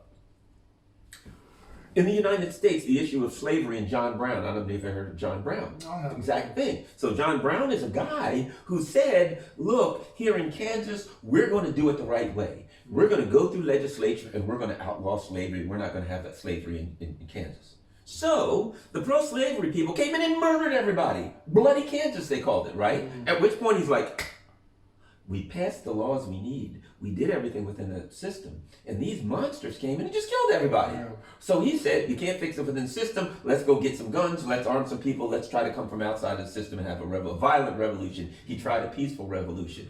I hope that this isn't an appropriate metaphor. It could be, but I certainly hope it's not an appropriate metaphor. So if you look at it philosophically, the philosophical question has to be, and then once it's all said and done, we can look at what Bernie did and we can say, well, Bernie, see, we told you, man. They were going to screw you. Or Bernie theoretically can look at us and say, hey, guys, I told you I could get in. Right. This is the peaceful revolution attempted, you mean? It has to. It's, well, and I won't go peaceful or violent. I'll say the revolution inside of the machine, that the machine can be changed from inside itself. Well, one would argue, if you look at the history of institutions, which we're talking about the institution, and what an institution does best is protect the people inside the institution and resist change. Yeah. So this institution now, but to me, to a person like me, who I would call myself not a political analyst, political philosopher, this is beautiful to watch.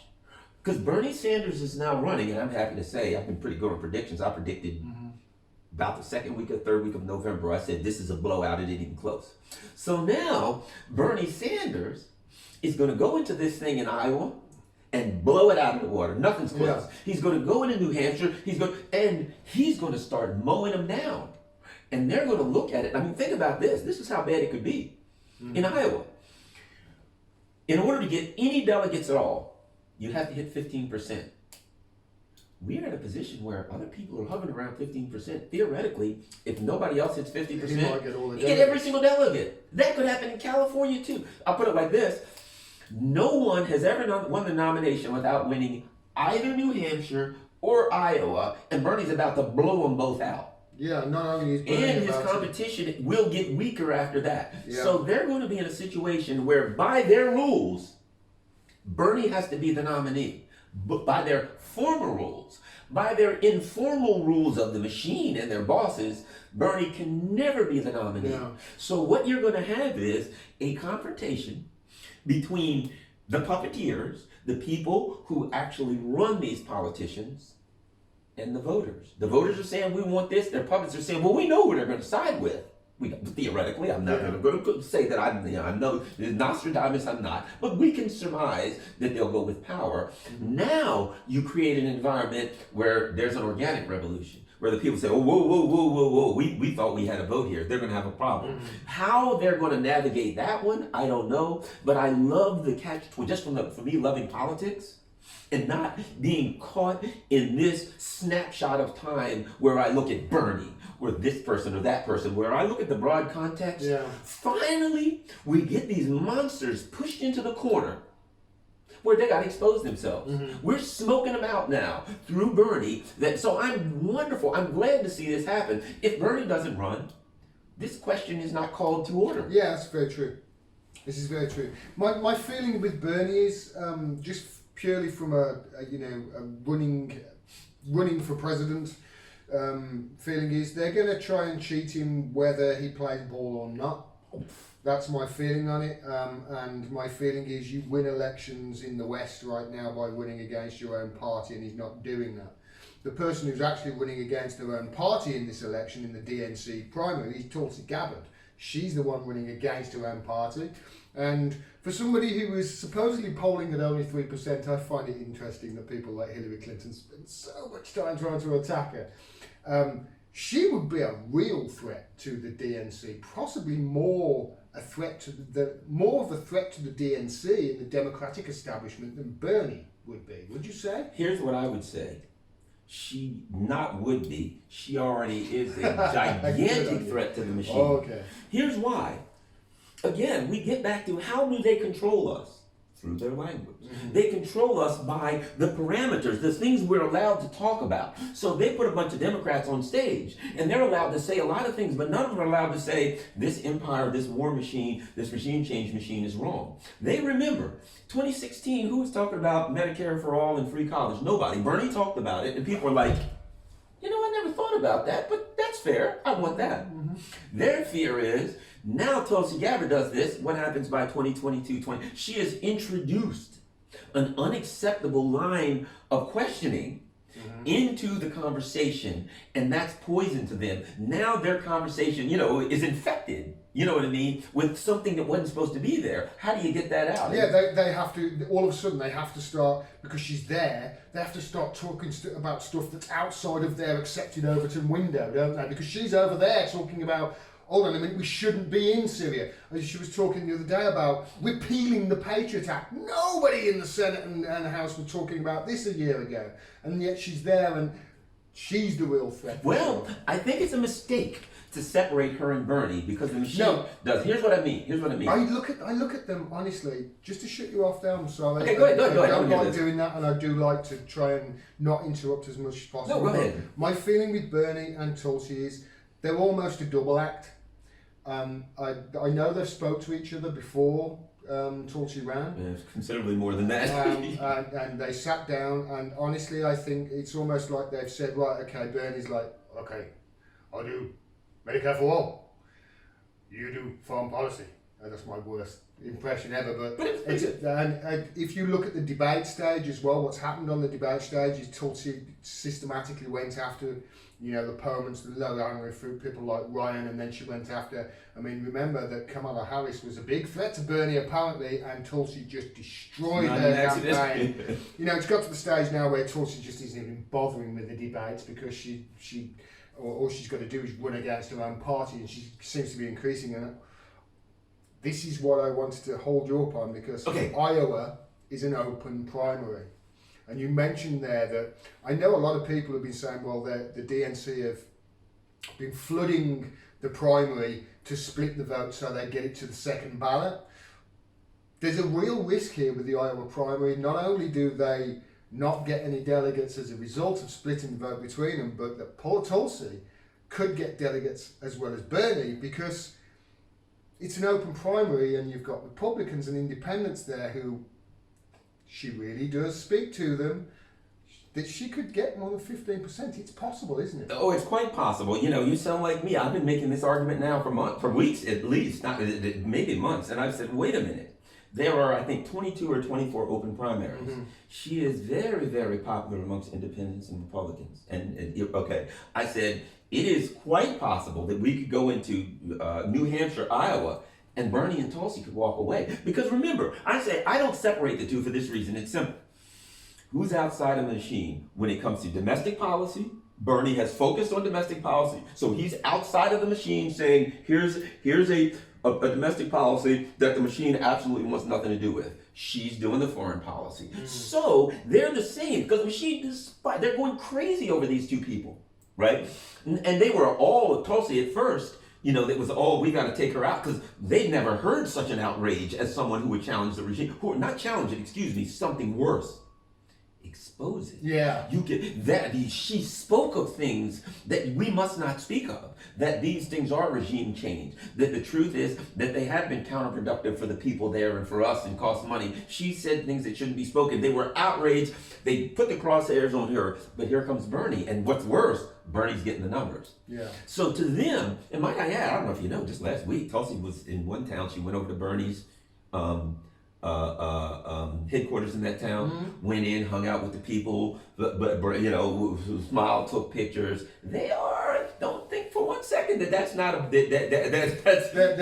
that's a two-headed snake. Yeah, there's no, yes. Look, let's not forget, Tulsi Gabbard was the vice chair of the DNC. Yes. She was second in command. Yes. She was being groomed for power to be president. She was groomed to, well, I mean, she's a beautiful, brilliant woman. She's got the background. She's got military background. Everything. You know, she's wonderful. And they were like, oh, we can use that. So what happened? She says, I'm with Bernie. And they're like, no. You got to stay in line. All the good things await for you. All the power that the machine, there's unlimited power, but you just got to stick around here and screw over Bernie. Help us. She resigned as chair and she gave it all up for Bernie. This woman's very, very much a Bernie supporter at her core. But again, we get back to, I think it's a two-headed, I'll put it like this, it don't matter where we view it as a two-headed monster. Yeah. The damn machine views it as a two-headed monster. But again, these are questions that have to be asked, because if you are right, and many people are right, and in some ways maybe even me, if you can't fix it, then you have to have that reference point where you say, we got to do something different. And they say, well, what about from the inside? What happened with Bernie and Tulsi last year? Oh, so you know what I'm saying? So Bernie is giving us the reference point one way or the other. We suspect who it is. But to move forward, this is not about a 1 year period in politics. This is about how do you move forward to address it. And Bernie is creating, I would just call it a reference point that we can go back to and say, we know that because of this. And I think it's a mistake to condemn him. He's doing what a person who was angry at the machine, who opposed the machine, but worked in the machine for the last 40 years would do. Yeah. This is what I know. I know how to drive a car. How you get in there? I'm going to take a car. I know the machine. How are we going to get there? I believe I can do it in the machine. My worry is with that, I've seen Corbyn do basically that for the last 3 years and end up having to take a dive last year, and I saw it basically beat him down. So my worry is that they would do the same thing with Bernie, but maybe with Tulsi there helping him out and this two-pronged attack, they won't be able to do anything about it. I mean, you look at, I want to quickly, before we move on from this DNC private primary, which is just a show, it really is, it's a theatre. You got Joe Biden, Elizabeth Warren, Pete Buttigieg. Those are the three main competition that they've got. And then we've got Andrew Yang, who basically is a moderate Republican with some decent ideas of how to put a plaster or a band-aid, as you call it, on the economy for a few years. And some billionaires who bought themselves into the race. Are any of those going to be a threat? I mean, I've seen Biden basically. I wouldn't trust him to run a bath. Nothing. Let alone they're all toast. They're done. All of them. That's why I say I'm saying this is going to be a blowout, of biblical proportions. This is going to be incredible because Biden's done. He's got some serious issues. You can't be Yang, here's the thing about it. Yang is an outsider. He is an outsider to I some like extent. him. He's proposing something new. But even then, I could make an argument and say this. If we look at climate change, okay, do you want, if you're saying we're spurting all of this stuff out into the environment, right? Do you want to mash on the gas and spurt more out? Here's what I mean. Yes, it makes sense to give people $1,000 a month. Yeah, certainly. So they can buy more. Yeah. And become consumers.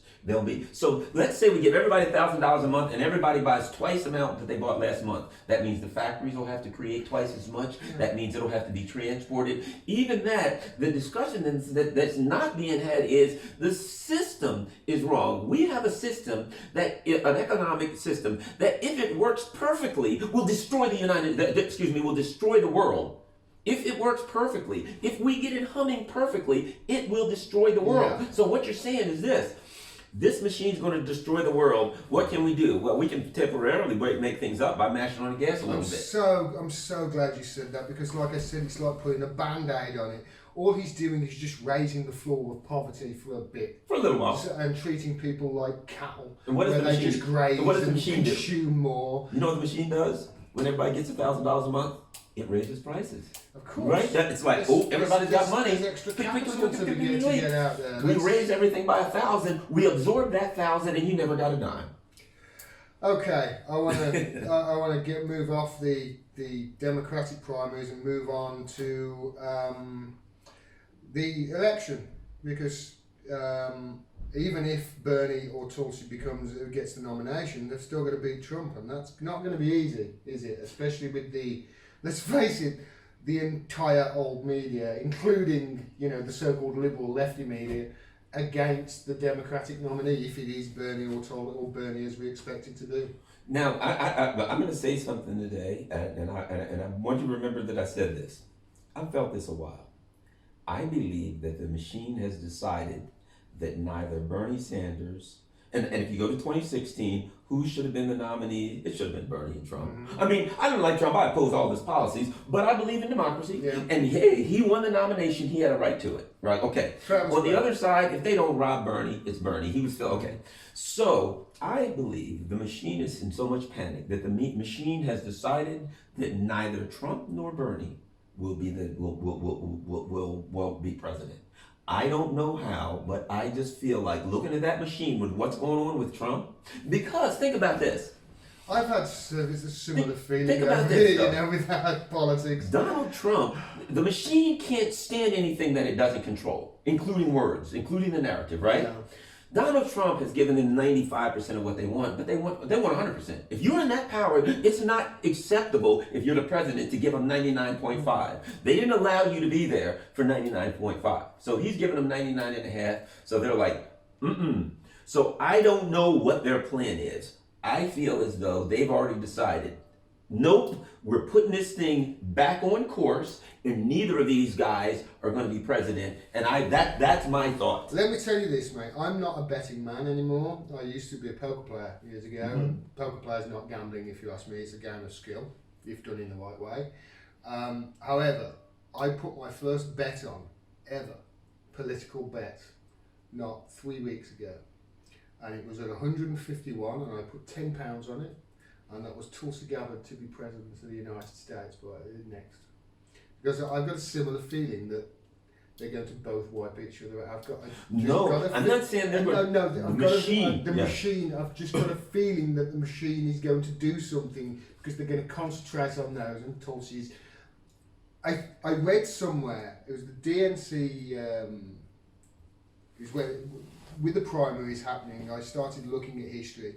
And I think over only 2 of the last 8 or something like that, don't quote me, it's a very small number, person who's leading in the polls in Iowa coming up before the primaries actually ends up being the nomination. Now, obviously, you know, the statistics are all out there and it could change, but I've just got a feeling that the system's going to end up screwing it up somehow, and Tulsi's going to end up going in there. And I think at 151 to 1, we should have got to take that one. it's worth a tenner. Because I definitely think she's got a better than 151 shot of being president there next. Well, when I look at it, one of the great joys for me is to see that the system is backed into a corner in a way that they haven't been in a long time. This is because what did we look at before? We looked at like Clinton versus Dole. Well, that's the same person.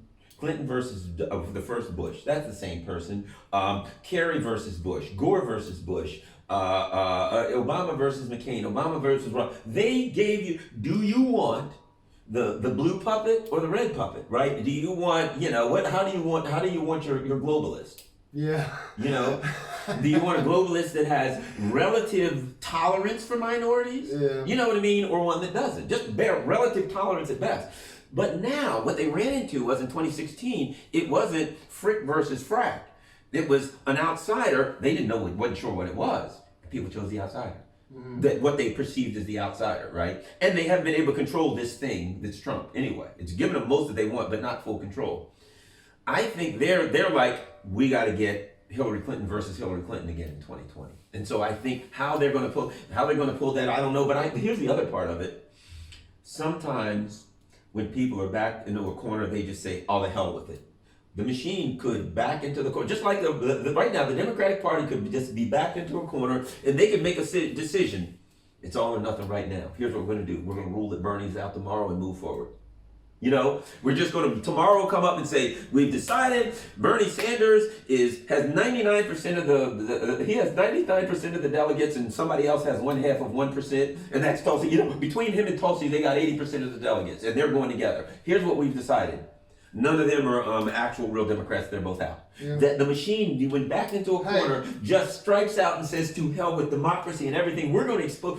If our choice is losing power or finally exposing ourselves for the anti-democratic beasts that we are, before we lose power, we'll do any damn thing. So they may come out, and God only knows. A wounded animal is very, very dangerous. So God only knows what they're going to do between now and November. You said any damn thing there, and I've got written here. I think we understand. Kill him, question mark. We saw what happened with JFK. I mean, he said he was going to shatter the CIA or splinter it to 1,000 pieces, and he said that there was a great evil and he was going to expose it. 10 days later, he was shot dead. Exactly. If push comes to shove, nobody. Evil people will do evil things. The trillions and trillions of dollars in derivatives. If you think that your life or my life or someone else's life is going to become between them and their trillions of dollars of derivatives, and basically what Bernie could screw up for them is the only thing they do now is they make money off of money. Mm-hmm. You can throw a monkey wrench in that. They can't have that. So I don't know how or what they're going to do, but I think they realize they're pushed into a corner, and that now it's clearly the billionaires, the puppeteers, the corporatists, and the people, because what they've done is they squeeze the people so hard that they're the average working person and the working poor, their standard of living has dropped to an unacceptable level. And now that the average person's standard of living has dropped to an unacceptable level, they're not going to play by the damn rules anymore. No. Once you break the social contract in that way, all bets are off. Garland, please tell everybody where we can find you, mate. Oh, any number of places. On Twitter, at Garland Nixon. On Facebook, Garland Nixon. It's great having the name Garland Nixon because nobody else has it. You can just add Garland Nixon on Twitter. That's Gordon Dimmack, mate. Nobody else has got that one either. My email is garlandn. That's my first name and the first letter of my last name, garlandn@gmail.com. I am on a couple of radio stations. One of them is WPFW. You can look up Garland Nixon News Views podcast, and it'll bring up several sites that have my podcast. You can listen to those. Leave all the links in the description underneath. Yeah, I think one of them's like Player FM. It's also on Apple Podcasts. Additionally, Monday through Friday, I have a morning show. Fault Lines with Nixon and Stranahan. It's on Radio Sputnik. It's been an absolute pleasure Oh, same here. You know, I'm a talker. You got me talking. You know, the sun would go down and come back up the next day. I'd still be talking. All right, we're going to turn the cameras off now, but I guarantee you, in 4 hours' time, we're still going to be doing this. Thanks very much, guys. Thank you very much. And thank you for listening.